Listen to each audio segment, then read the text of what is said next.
is going on, y'all? Welcome back to another video. I had some free time and I was like, why don't we get back to car reviews? I haven't reviewed a car in probably 2 years and I love doing car reviews, and I know you guys love doing car reviews. Well, not you guys, you don't love doing it. You love watching car reviews. So today we have a 2025 X6M Competition. This is one of the baddest SUVs on the market and I got my hands on it, and today we're gonna do an in-depth review. Here is the 2025 X6M Competition. This thing is massive and it is beautiful. It is finished in this beautiful satin silver paint.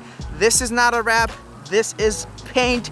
And another thing you're gonna notice are these massive grills. So they first came out with massive grills on, I believe, the 2021 M3, I believe, or M4 and M3, and then they carried it on to the SUV.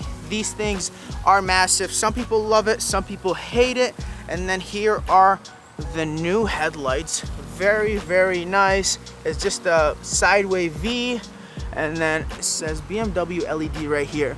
Very cool detail, lots of little crystals in there. Love BMW's headlights. Then as far as the wheels, you have the competition wheels. These are 295 35 21s on the front, and then on the rears you have the 315 30 22. So you have 22 on the rear and then 21 on the front. And in the back, just look at this. The body lines are insane. Very sharp, very aggressive. You have quad exhaust, and just everything about this car is just so aggressive. You have this little carbon fiber spoiler going across. Now let's talk about pricing. So the starting MSRP on this thing is $133,000, and then it can go up from there depending on how you spec it, what options you get. So you could easily be looking at like a fully spec'd out one to be at like $160,000. It really just depends on what options you go with. Now compared to the competitors, you have the GLE63 S at $130,000 starting out, and then the RSQ8 starting at $137,000. So this is kind of right in the middle. Now let's see what's under the hood. So you got a 4.4 liter twin turbo V8 producing 617 horsepower and 553 pound-feet of torque. You also have a hybrid assist. It's a mild hybrid assist, 48 volt, just to assist this big V8. Compared to the competition, we are right in the middle once again. The Audi is at 631 horsepower and the AMG is at 603 horsepower. So this sitting at 617 brings us literally right in the middle. Now as far as transmission, you have an 8-speed automatic transmission with the X-Drive, which is BMW's all-wheel drive system. If trunk space is important to you, then this might not be the SUV for you. So this has 27 cubic feet of cargo volume compared to the competitors like Audi, which has 33, and then the AMG, which has 30. This is by far the smallest. It's still a good amount of space, but I've definitely seen SUVs with way bigger trunk space. You also get this really cool folded, whatever you want to call it, you know, just to kind of cover whatever you have here. And then you have your first aid kit right here, somewhere there. I don't know where it is, somewhere in there. And then here you have your spare tire along with some random stuff. Now let's check the interior out. One of the most important parts of any vehicle. I mean, this is where you spend most of your time, behind the wheel or maybe even in the passenger seat. So how it looks and how comfortable it is very important. So let's check the seats out. First, you have these beautiful sporty kind of comfort seats. They definitely keep you in place, but the leather is super comfortable and super fluffy. And then you have the diamond stitching going down the middle, and then you have the X6M right here that lights up when the car is stopped and unlocked, not when you're driving, because they don't want you to burn your neck. So that is definitely a cool feature. Here it says X6M Competition, and then here you have carbon fiber. You have these beautiful Bowers and Wilkins speakers, and then here are all your different buttons. Here's how you control your seats. You could go back, forward, and then your pedals. You also have these floor mats that come straight from BMW. You have the beautiful steering wheel right here, all leather. It's not a flat bottom, which is something I always complain about BMW not doing, but I believe the new BMWs do have a flat bottom. Then you have your modes right here. So M1 is a custom mode, and then M2 is a custom mode. You also have these beautiful carbon fiber paddle shifters, pretty good size. And then it says it minus in like red. I don't know if you guys can see that. Very cool. Then you have the blue and red stitching all around the steering wheel. And here's how you control your vents, up and down, side to side. Very cool vents. Same thing here, up and down. And then here's your shifter, your stop start button. You have heated and cooled cup holders. You have a wireless charger here, more carbon fiber. You have carbon fiber all over this place. And then here you have your chargers, a little storage area, not the biggest storage area, but it's definitely there if you need it. And then you have this huge screen display. I have the same thing in my M3, and it's probably the best thing BMW ever came out with. I also want to mention you have a full panel roof, which you can open and close, so that's pretty cool. Now let's give this thing a start. The steering wheel goes down, and then it tells you that the door is open, so let's close the door. I also want to mention this little cool thing right here. So I guess it's to hold on while you're driving, but again, why would the driver want to hold on? Because they have a steering wheel, and it's probably better to hold on to the steering wheel than this. It's cool, it's there, it hides the buttons. You have carbon fiber, the speaker is there. I'm not sure why they put this little thing right here, you know, maybe it is to hold on. But here you have your dash, it's all digital display. So you click this right here and you can, you know, change whatever you want. You could do the engine, you could do your tires, you could do your horsepower, like, see? So that's kind of cool. So yeah, you could literally customize it to whatever you want. And then here you have your GPS, which is super cool. And then you have a bunch of other stuff here. You have M mode, which tells you if you want to put it in road, sport, or track. And then the cluster changes when you click on this. So I'm going to click on track and watch what happens to the cluster. Well, you got to activate it, sorry. So it double checks, and then boom, the cluster changes. So the screen turns off, this screen, when you're in track mode. So let's go to M setup again. We're gonna put it in sport, and then here's what happens in sport mode. So the cluster changes again, and then again you have your setup right here, which you could play with the engine, chassis, steering, brake, and X drive. So you have all that here. And again, you have your custom modes, which is M1 and M2, and you could customize it to whatever you want. So when you do go to race or drive, all you got to do is click this, and it can change like 6 different settings rather than changing them all one by one. Now let's check the back seats out, which aren't that spacious for an SUV. All right, let's get in here and show you guys how much legroom we are working with. So I am not the tallest person in the world. I'm not even 6 feet tall, and as you can see, the legroom is super limited. My knee is about to hit this seat, so you really don't have much legroom here. If you are 6 feet tall, then you will most likely not fit in the back seats, and that's unfortunate. But on the bright side, you have a charger right here for your iPhone. You have more carbon fiber here. You have that handle I was talking to you guys about. You have the speakers here, and then you also have this shade, you know, just to keep the sun away. And then here you have a little bit of storage room for like maybe a piece of candy, and then you have cup holders right here which open and close. And then once you close this, you could pull this, and then boom, this goes down to put your skis or golf clubs or really whatever you need. Down the middle, you have your climate control along with your heated seat controls, which has 3 different settings. So besides not having enough leg room, you also don't have enough headspace because the roof slopes down on this. So yeah, if you're 6 feet, you are not fitting your head in here or your legs. Here's a better look at how the roof slopes down. So as you see right here, it's sitting at its tallest point, and then it continues to slope down, and by the time it gets to your head over here, you really don't have much headspace to work with. So 2 more things I want to cover before we take this bad boy out on a drive. So let's talk about weight. This thing weighs almost 5,500 pounds. It's definitely the heaviest out of its competitors, but its competitors are, you know, somewhere near it too. They're around 5,300 pounds, so it's not that much heavier, but it is the heaviest out of its competitors. Also, miles per gallon, since this could be a family SUV. This thing, 15 miles per gallon, which sounds pretty low for a family SUV, but you gotta remember, this is a sporty SUV, so it's obviously packs 617 horsepower. You have the X-Drive. You have a lot of things that come with this thing that make it a sporty SUV. It's not your normal SUV, so if you want great miles per gallon, you might want to go get like a Toyota Highlander, or I don't know.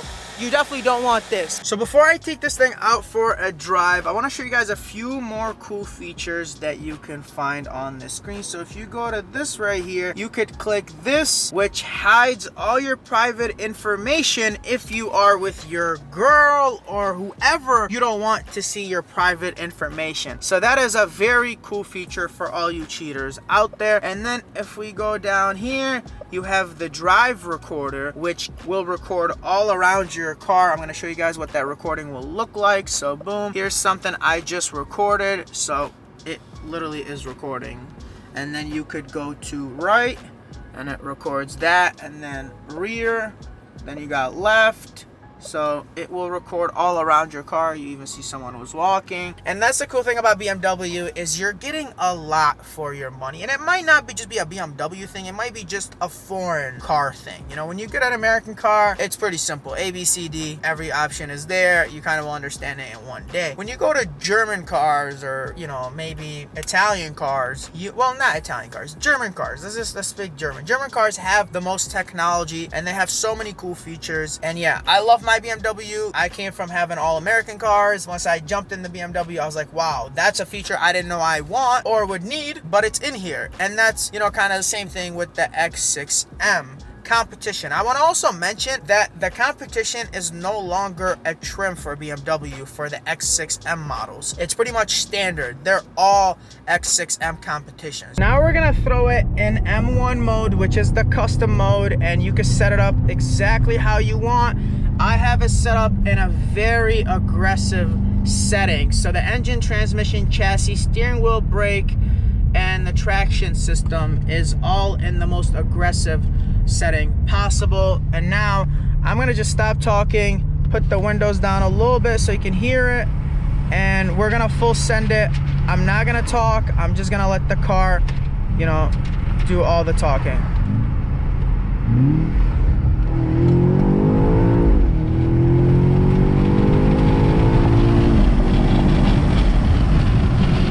I'm not saying it's an uncomfortable ride, but it's not the most comfortable ride either. It's kind of in the middle, kind of more sporty, more aggressive. The seats, I would say, are very comfortable, but they still feel sporty.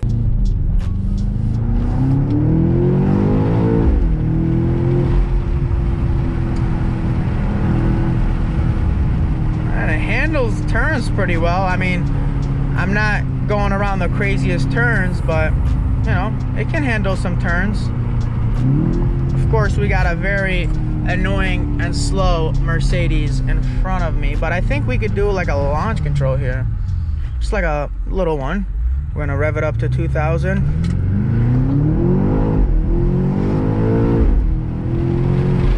So since this thing is a twin turbo, it has that turbo lag. It does have the mild hybrid assist, but I don't see kind of where it's helping with the lag. I still feel the lag. It's definitely there. It's not as much as it would have been without the hybrid assist, but it's definitely there. They didn't really eliminate it, but I'm sure it helped having the hybrid, especially in lower RPMs.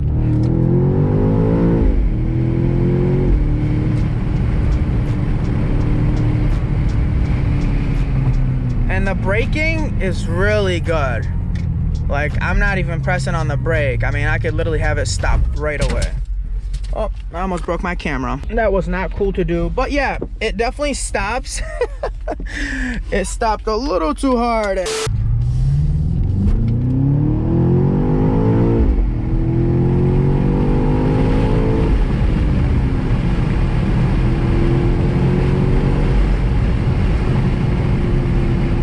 It's super bouncy once you put it in all the aggressive modes. I mean, it just bounces up and down.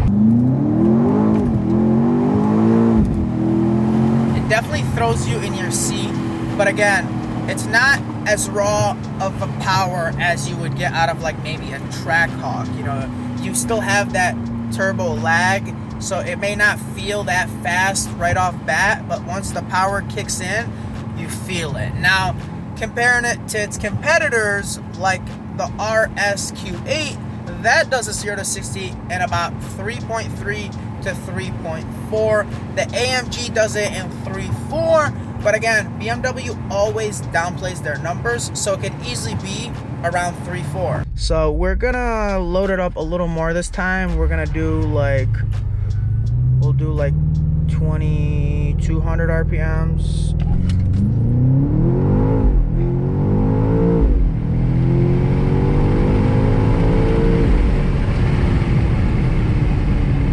We got an airplane. That's cool.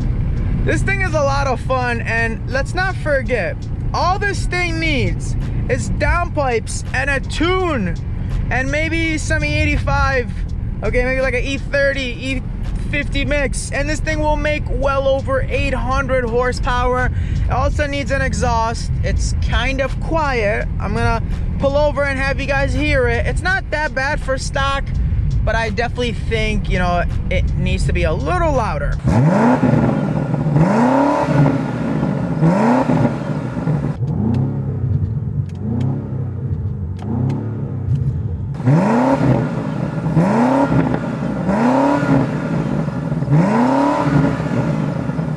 So yeah, it definitely needs an exhaust. To conclude this review, I want to touch on the weaknesses and the strengths of the 2025 X6M Competition. So the driving dynamic, it drives very, very sporty, because again, when you go to buy this, you're gonna want that sporty feel, and you definitely get that sporty feel. You also have the insane amount of technology and features that we can sit here all day and make a whole separate 1-hour video just to speak about. And then the styling, the beautiful body lines, the huge grille, the super aggressive front end. Everything about this is just beautiful, and I think way better looking than its competitors. I mean, look at how beautiful this is. Look at it. Look at the rear. It is just so stylish, and those are the strengths. Now, when it comes to weaknesses, you have the weight, which is super heavy, almost 5,500 pounds. You have the fuel consumption, which it averages 15 miles per gallon, so it's definitely gonna hurt you if you were to go and daily this. And then cost of maintenance, you guys know BMW, it's very expensive to maintain. As far as the warranty, you will have 4 years, 50,000 miles, and you will get about, I believe, 3 services for free. I just got my M3 done serviced from top to bottom for free, so you definitely get that from BMW. And yeah, that's pretty much it. Maybe pricing, it's a bit expensive, but again, it's really a bargain as far as super SUV compared to like a Urus, which this performs right with the Urus, if not faster than a Urus and more comfortable than a Urus, and in my opinion looks better than a Urus. So this car definitely has its pros and cons. It really depends on what you're looking for, but this, compared to the competition, it sits right in the middle in pricing, in comfortability, in performance, in pretty much everything. But I think in styling, this is the more good looking one. I think just looks way better than the Audi and then the AMG. So let me know what you guys think. It was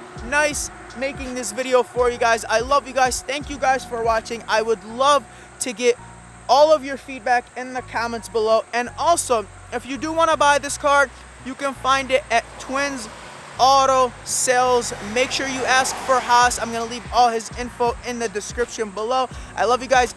thank you guys for watching, and let me know what car I should review next. Now the real question is, should I sell my Trackhawk for one of these bad boys? What do you guys think? I can definitely see myself driving one of these. I don't know if I would sell my Trackhawk for one of them, but I don't know. I mean, this is kind of like my M3 in an SUV version, and then this one also has a V8 where my M3 has a 6-cylinder. We have a red light here, which means let's launch it.